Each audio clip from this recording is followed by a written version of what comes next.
రానున్న రోజుల్లో భారత్‌లో టోల్ గేట్‌ల దగ్గర గేట్లుండవు. ఆగాల్సిన పని లేదు. అంతెందుకు బ్రేక్ వేయాల్సిన అవసరం కూడా ఉండదు. ఏం మాట్లాడుతున్నావు? మేము వింటున్నది నిజమేనా అని ఆశ్చర్యపోతున్నారా? మీరు వింటున్నది నిజమే. నేను చెప్పబోయేది కూడా నిజమే.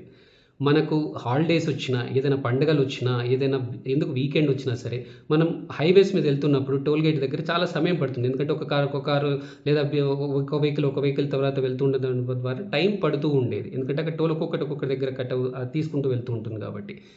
అదే ఇప్పుడు బ్యారియర్ ఫ్రీ ప్రాసెస్ ద్వారా అసలు ఆగకుండానే అసలు ఏ వెహికల్ ఆగకుండానే మనం వెళ్ళిపోతూ ఉంటాం. ఆటోమేటిక్‌గా మన టోల్ ఫీని కలెక్ట్ చేసేసుకుంటూ ఉంటుంది.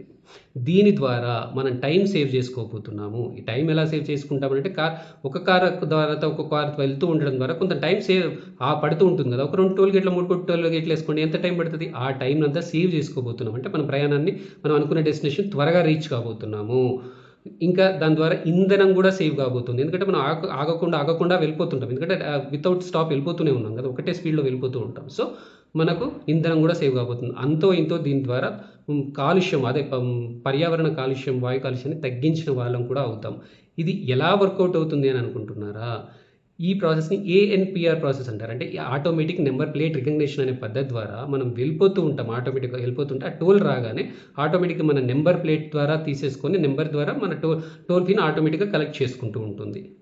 అయితే దీనిని అది ఒక పైలట్ ప్రాజెక్ట్‌గా తీసుకొని మొదటగా గుజరాత్‌లోని సూరత్‌కి దగ్గరలో NH-48లో చొర్యాసి అనే ప్లేస్ దగ్గర దీన్ని పైలట్ ప్రాజెక్ట్‌గా చేస్తున్నారు.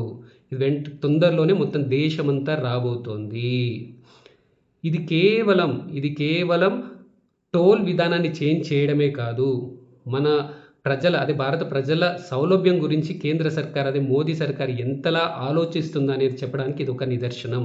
నా ఈ కంటెంట్ నచ్చితే లైక్, షేర్, కామెంట్ చేస్తూ నా యూట్యూబ్ ఛానెల్‌ని సబ్స్క్రైబ్ చేసుకునే వాళ్ళు దయచేసి సబ్స్క్రైబ్ చేసుకోవాల్సినదిగా విజ్ఞప్తి. జై హింద్.